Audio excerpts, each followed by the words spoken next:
El incidente de Super Mario 64. Recuerdo que cuando era joven me gustaba mucho el juego Super Mario 64. Siempre lo jugaba en casa de mi tía, y un día de casualidad apareció un pop-up en el que podía pedir el juego. Normalmente no creo en estas cosas, pero era tal la nostalgia que lo ordené. Me costó unos $10, nunca más volví a ver aquel power-up, no guardé la URL. Después de unas semanas llegó el juego, apenas lo abrí me sentí robado puesto que en vez de estar una portada con Mario volando y un sello oficial de Nintendo, vi una caja en blanco con el título Mario escrito de mala gana y con marcador grueso. Recordé que lo importante era el juego, así que desempolvé mi vieja 64 y me puse a jugar. Apenas empezó vi la cara de Mario, la que podías estirar de formas muy graciosas. Estiré un poco una parte y cuando iba a estirar la oreja, el televisor comenzó a emitir estática además de algunos sonidos aleatorios y escuché una voz en japonés que susurraba y silbaba. Quité el cartucho y volví a ponerlo. No me molesté con el rostro de Mario otra vez, así que solo empecé una nueva partida. Cuando empezó se había saltado el monólogo en el que Peach invitaba a Mario a su castillo, y directamente estaba en la edificación, que se veía muy tenebrosa. No se escuchaba a Bowser ni había ningún Toad con quien hablar, solo había silencio muerto y a la única puerta que podía acceder era la del campo de batalla de los Bobombs. Ninguna otra puerta respondía a los comandos del control. Cuando entré a la habitación, en vez del cuadro de los Bobombs había un lienzo en blanco, pensé que eran glitches menores que no afectarían el juego así que entré en el lienzo. Cuando tenías que elegir la misión en un fondo blanco con una estrella de Mario todo se volvió negro en lugar de aparecer el nombre de la misión. Tenía otro nombre. Volver atrás no sé cómo si supuestamente el juego está en japonés. Ahí empezó el escenario normal. Creí que por fin podría jugar a mi juego de la infancia favorito con tranquilidad, pero ahí fue donde lo vi Luigi, nunca lo vi en el juego, además que no parecía un cambio de paleta de Mario. Parecía un modelo totalmente original, así que lo perseguí, pero comenzó a correr. Después todo se volvió extraño. Cada vez que tomaba una moneda la música y los enemigos se volvían más lentos y el fondo más tétrico y mórbido. Cuando tomé la quinta moneda los enemigos solo se detuvieron y cayeron al piso, como si estuvieran muertos. Estaba bastante impactado pero seguí buscando a Luigi. Cuando subí a la montaña, no había balas de cañón bajando e intentando golpearme y a ese punto ya no podía ver a Luigi.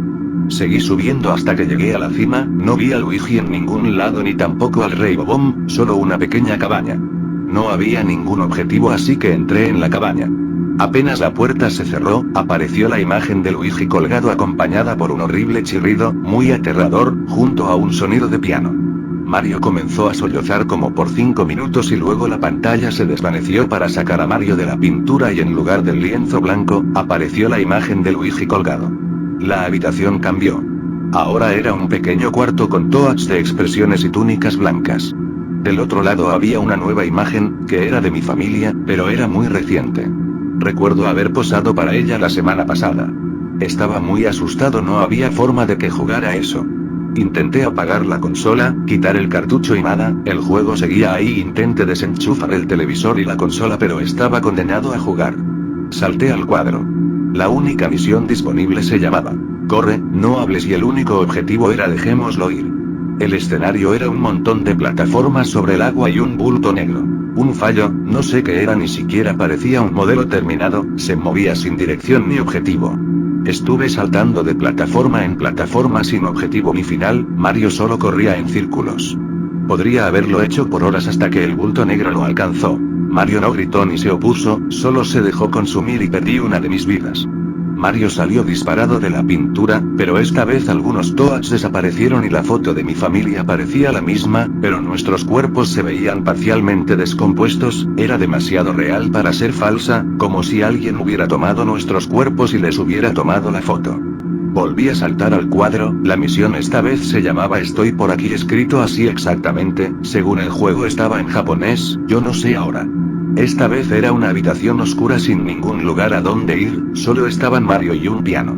Debía escapar del piano loco que quería matar al personaje, pero no había ningún lugar a donde ir. Tuve que dejar que Mario recibiera el daño, pero en vez de la secuencia de muerte de siempre, esta vez Mario cayó al piso y comenzaron a salirse sus tripas y su sangre. La cámara se enfocó desde arriba del Mario muerto y de repente la pantalla completa enseñó la escena de manera realista. Empecé a llorar silenciosamente. Mario salió disparado de nuevo de la pintura, esta vez los cuerpos se veían más y más descompuestos, demasiado repulsivos. Agujeros en la carne, las tripas saliendo y mi padre tenía un globo ocular fuera de su cuenca. Vi la imagen del castillo de PH en ruinas, los campos incendiándose y el cielo se tornó de negro. Se escuchó la voz de Bowser diciendo nunca podrás salvarla, insisto que según el juego estaba en japonés. Vi la imagen de PH sin ojos, solo agujeros negros y abrió la boca para un espeluznante susto. Entré por última vez al cuadro, no había nombre para la misión, solo logré leer bucea y había un océano, pero ningún objetivo. El agua estaba oscura y vacía. No había peces ni nada, nadé y nadé por 10 minutos pero cuando no conseguí nada subí, hasta que Mario fue tragado por un pez que apareció de la nada. Salió en la pantalla juego acabado y vi la foto de mi familia, pero esta vez eran esqueletos muy reales. Intenté acceder 3 veces a la partida, pero no lo logré, abrí la otra partida, pero esta vez la foto de los esqueletos no se parecía a la primera. Como si fuera de otra familia. Número 2. Green Cat. Recuerdo la primera vez que lo vi. Salí a dar una vuelta nocturna, como normalmente suelo hacer. No le tenía miedo a salir de noche, ya que en mi barrio el crimen más grande que se ha cometido es tan solo robar tiendas o el exceso de velocidad. Estaba dando un paseo por el parque y me senté en un banco debajo de una farola, hasta que apareció un gato negro delante mío. Lo escuché ronronear y no parecía que fuera a hacerme daño, así que se acercó y comencé a acariciarlo. Luego, él comenzó a ronronear más fuerte y comenzó a frotarse contra mi pierna, como hacen los gatos. Yo juraría que parecía estar sonriendo. Alguien susurró algo desde los arbustos del parque, y el gato salió huyendo en respuesta a esto. Se estaba haciendo muy tarde, así que empecé a caminar hacia mi casa. Llegué a mi puerta y, justo cuando metí la llave, oí un maullido detrás de mí. Me di la vuelta y allí estaba el mismo gato, sentado, mirando directamente hacia mí. Sabía que no se debía alimentar a los animales salvajes, pero no pude evitarlo, se veía tan hambriento. Entré en la casa y rápidamente tomé un plato pequeño, y le puse algunas pequeñas rebanadas de jamón. Abrí la puerta para dárselo, pero él se había ido, así que dejé el plato justo delante de mi puerta. Después de eso me fui a la cama, ya que eran alrededor de las 11:30. Esa noche me desperté con algo que golpeó mi ventana, me di la vuelta para ver qué pasaba y vi al mismo gato, sentado, a la derecha de la ventana. Definitivamente esta vez estaba sonriendo, su cola se agitaba alegremente y rebotando contra mi ventana en el proceso. Siempre mantengo mis persianas y cortinas cerradas, pero extrañamente las cortinas yacían abiertas y las persianas estaban levantadas. Me desperté ese día, sin ni siquiera recordar qué vi esa noche, me preparé para ir al trabajo que me esperaba a unos 30 minutos de mi casa, y allí, en el estacionamiento, justo al lado de mi coche, estaba él de nuevo, sentado y sonriente, mirando hacia mí. En ese momento, supe que algo estaba pasando, llamé a control de animales y se lo llevaron. Luego volví a mi casa a tratar de calmarme un poco.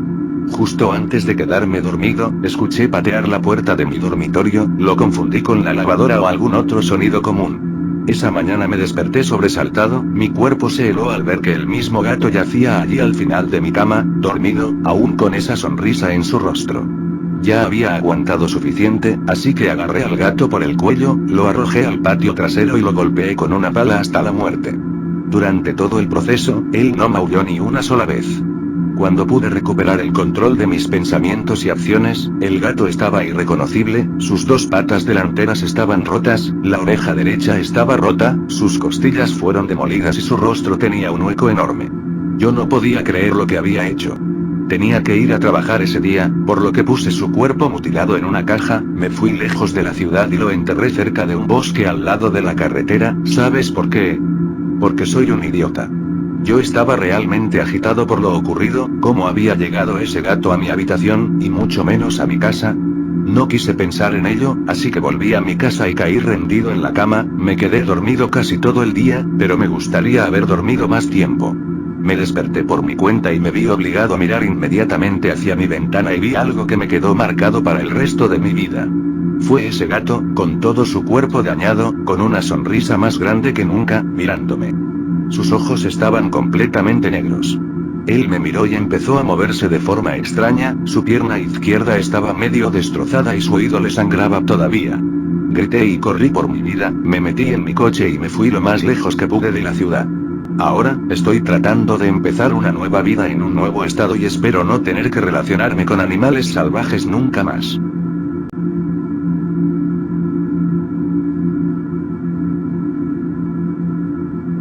Número 3. El caballo largo.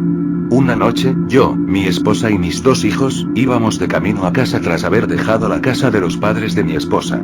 En el trayecto, yo era el único que estaba despierto o cuanto menos, consciente de la realidad, pues todos los demás se encontraban durmiendo. La carretera estaba muy solitaria y silenciosa, pero algunos carros más me acompañaban en algunas ocasiones. Mas sin embargo, desde hace horas sentía una pesadez muy fuerte en mis ojos, y el deseo de descansar era latente y me dominaba. Razón por la cual comencé a tener microsueños allí manejando el volante. Es entonces como en uno de estos microsueños, tuve una leve visión o algo parecido. Aquella visión mostraba cómo yo conducía, y más adelante, al lado de la carretera veía a un animal muy extraño. Pronto supe que no era un animal, o por lo menos no uno normal, pues esta criatura era un cuello largo, que sostenía una cabeza esquelética de un caballo. Al principio pensé que era el cadáver de un caballo, hasta que vi que éste movió su cabeza para mirarme fijamente. En ese momento, perdí el control y me salí del camino, yéndome a la nada y chocándome contra un árbol. Después de eso, desperté de un brinco y tras eso, no volví a tener deseos de dormir. Me mantuve conduciendo un tiempo más tratando de saber de qué se trataba aquel sueño tan extraño que había tenido con esa criatura extraña. Hasta que escuché tras de mí, la voz de uno de mis hijos. Él me dijo que debíamos dejar de ir por esa carretera y devolvernos o ir por otro camino. Yo le dije que eso no podía ser posible, esto hasta que él siguió diciéndome, que debíamos irnos o algo muy malo pasaría, se lo había dicho un tal caballo largo. Yo, impactado, le pregunté sobre aquel caballo largo que le había dado esa advertencia, y él me respondió señalándome hacia un costado de la carretera enfrente de nosotros. Allí adelante, vimos ambos a la misma criatura que yo había visto en el microsueño, y al recordar ese sueño, y lo que pasaba en este, es que decidí frenar en seco solo para devolverme horrorizado a la casa de los padres de mi esposa. Y con más prisa lo hice cuando los dos vimos como aquel ente en la oscuridad nos miraba fijamente, tal cual como lo había hecho en el sueño. A la mañana siguiente, no tuve que explicarle mucho a mi esposa sobre lo ocurrido en la noche, pues ella quedó convencida al ver en las noticias, como un auto había sido hallado en la carretera fuera del camino y estrellado.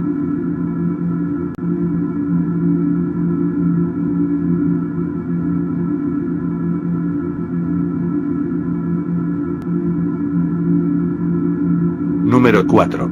Tale Story. En Estados Unidos durante la década de los 80 tuvieron lugar una serie de asesinatos que la policía nunca logró explicar.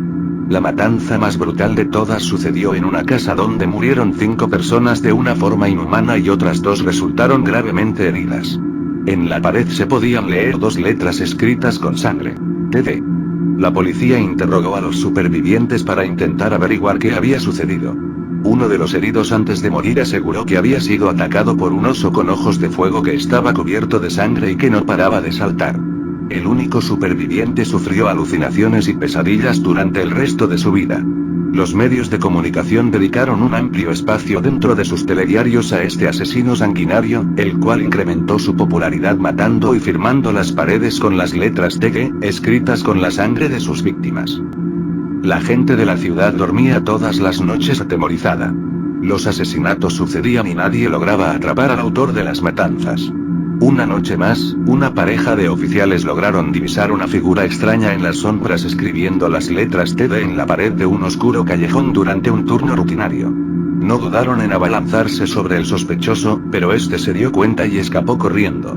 Los policías pidieron refuerzos y lograron seguirle hasta un cementerio cercano gracias a la estela de sangre que el asesino dejaba a su paso. Al entrar en el cementerio, los policías no tomaron las debidas precauciones.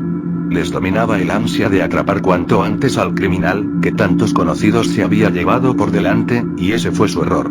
De repente, uno de ellos cayó al suelo sangrando a borbotones por la garganta, le había caído un machetazo en el cuello. Su compañero intentó auxiliarlo, pero el oficial ya había muerto. Sin embargo, el policía logró sacar una foto con una cámara que portaba en el bolsillo a la zona oscura del Camposanto, donde están las tumbas de los muertos, o también, conocido como Tierra Santa, donde se debía encontrar el criminal. Cuando reveló el carrete, la sorpresa fue enorme. Al lado de una de las tumbas se podía apreciar la silueta de un oso de peluche con una luz roja en la cabeza portando un hacha en su mano izquierda. La foto se hizo pública y los rumores se extendieron. Muchos de los habitantes de la ciudad llegaron a creer que se trataba de un demonio, y tanto es así que la iglesia decidió tomar parte en el asunto y propuso una serie de ritos y oraciones para intentar combatir con la fe al causante de las desgracias.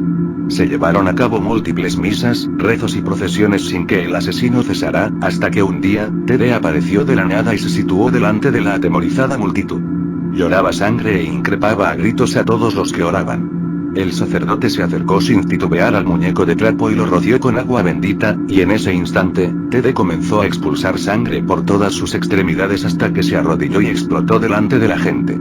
El demonio fue vencido y la gente pudo volver a dormir tranquila para siempre, o al menos eso creían, hasta que en 1998 ocurrió un asesinato similar a los anteriores, en el que aparecía escrito en el propio cadáver: "Muchas gracias por vuestro miedo. Y a Sega por resucitarme. A partir de ahora no tendré cuerpo ya que soy el Tiles Doll". Años después ocurrió otro suceso que hizo causar más temor por si esto aún no hubiera terminado. Todo sucedió en el año 1980 en Los Ángeles, California. Allí, cierta noche la madre de un niño subió a buscar a su hijo para la cena. Como de costumbre, el niño estaba jugando con la Sega Saturn en su habitación. La puerta estaba cerrada y el niño no contestaba, por lo que la madre abrió la puerta y entonces ahí, tirado en el suelo y espuma saliendo de sus labios azulados, su querido hijo yacía con las pupilas dilatadas y la mirada puesta en ningún lugar. El niño estaba muerto y el tema de Can You Feel the Sunshine se repetía una y otra vez como música de fondo irónicamente alegre para aquella trágica escena. Cuando la policía vino, la madre firmó una declaración, donde, entre otras cosas, aseguraba que su hijo pasaba demasiado tiempo jugando con el Sega Saturn. Además, mencionó que su hijo se había obsesionado con la idea de desbloquear un personaje secreto. Tras realizarle una autopsia se descubrió que el niño había muerto asfixiado durante un ataque epiléptico, cosa que hasta cierto punto llamaba la atención, pues no habían antecedentes genéticos de epilepsia en la familia. Durante el funeral, la madre del niño fallecido siguió la costumbre estadounidense de regalar las pertenencias del difunto a los asistentes, dando el Sega Saturn a un chico que había sido el mejor amigo de su hijo. Ya en su casa, el mejor amigo del difunto encendió el Sega Saturn y vio que este tenía metido el juego de Sonic R. El juego le agradaba, así que no lo quitó, y, apenas empezó, pudo ver que lo último que su amigo había hecho antes de morir era desbloquear a Tiles Doll.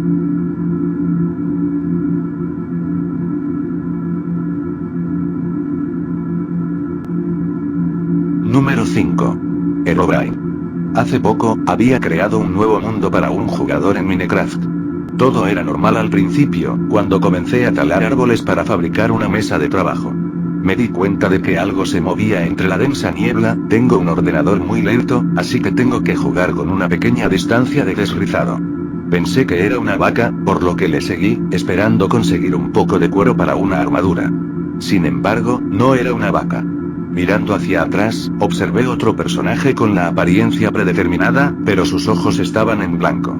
No vi ningún nombre sobre él y revisé 2 veces para asegurarme de que no estaba en el modo multijugador. No se quedó mucho tiempo, él me miró y rápidamente corrió hacia la niebla.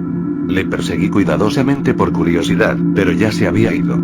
Seguí con el juego, no estoy seguro de qué pensar. Conforme exploraba el mundo, veía cosas que parecían fuera de lugar para lo que un generador de mapas aleatorios podía hacer. Túneles de 2x2 en las rocas, pequeñas pirámides perfectas hechas de arena en el océano y un montón de árboles con todas sus hojas cortadas. Me gustaría pensar constantemente que vi al otro jugador en la niebla profunda, pero nunca tuve una mejor visión de él. He intentado aumentar mi renderizado de distancia pensando que lo podría ver, pero fue en vano. Guardé el mapa y fui a los foros para ver si alguien más había encontrado a este pseudo jugador. No había nadie. Creé mi propio tema contando acerca del nombre y preguntando si alguien había tenido alguna experiencia similar. El mensaje se eliminó después de 5 minutos. Lo intenté de nuevo y el tema fue suprimido aún más rápido. Recibí un mensaje privado de un usuario con nombre Herobrine que contenía una palabra: "Stop it". Estate quieto. En inglés. Cuando fui a ver el perfil de Herobrine, la página era 404, error. Page not found. Recibí un correo electrónico de otro usuario del foro que pudo ver el hilo que creé. Me dijo que los moderadores podrían leer los mensajes de los usuarios del foro, así que estábamos más seguros utilizando el correo electrónico. En el correo decía que había visto al jugador misterioso también y tenía un pequeño directorio de otros usuarios que decían haberlo visto también. Sus mundos estaban llenos de construcciones obviamente hechas por el hombre y se describe a un jugador misterioso que no tenía pupilas. Cerca de un mes pasó hasta que oí de mi informante de nuevo. Algunas de las personas que habían encontrado al hombre misterioso habían mirado el nombre Herobrine y encontraron que el nombre era utilizado con frecuencia por un jugador sueco. Después de una recopilación de información adicional, se reveló que era el hermano de Notch, el desarrollador del juego. Personalmente envié un mensaje a Notch, preguntándole si tenía un hermano. Pasó mucho tiempo, pero él me respondió de vuelta con un mensaje muy corto. Lo tenía, pero él ya no está con nosotros. Un mensaje bastante corto pero me dejó saber qué era lo que estaba pasando.